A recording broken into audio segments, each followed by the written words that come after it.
Best कृती समिती 18 जूनपासून आंदोलन करणार. राज्य सरकार आणि मुंबई महापालिका बेस्टची डबघाई थांबवण्यात अपयशी ठरल्याचा कृती समितीचा आरोप. तर 16 तारखेपर्यंत निर्णय न घेतल्यास आंदोलनात अनेक संघटना सहभागी होणार असल्याची माहिती. कर्जमाफीच्या मुद्द्यावर शेतकरी नेते रविकांत तुपकर आक्रमक. उद्यापासून बुलढाण्यातल्या निवासस्थानासमोर अन्नत्याग आंदोलन करणार. सरकारने शेतकऱ्यांसाठी जाहीर केलेली कर्जमाफी फसवी असल्याचा आरोप. आरटीई अंतर्गत पहिलीसाठी प्रवेश घेणाऱ्यांना विद्यार्थ्यांना दिलासा. शिक्षण विभागाकडून प्रवेश प्रक्रियेकरता 19 जूनपर्यंत मुदतवाढ.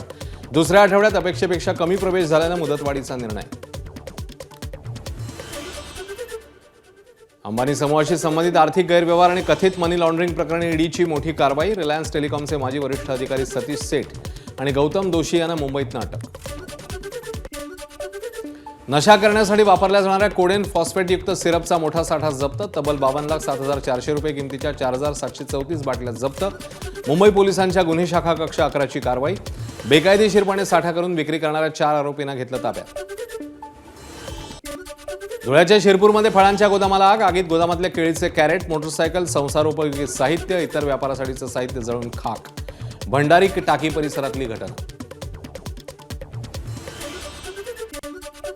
अमरावती शहरात पावसाच्या हलक्या सरी. वादळी वाऱ्यासह पावसाची हजेरी. पावसामुळे वातावरणात गारवा. नागरिकांना दिलासा.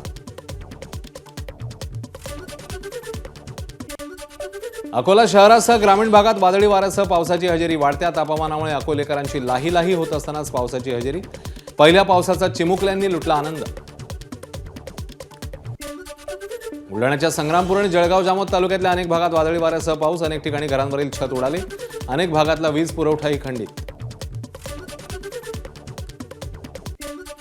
रत्नागिरीच्या चिपळूण शहरातील गोवळकोट रोड, मुरादपूर आणि पेठमाप परिसरात खारट पाणी पुरवठा. 15 दिवसांपासून पिण्याच्या पाण्याचा प्रश्न गंभीर होत चालल्यामुळे स्थानिकांचा संताप.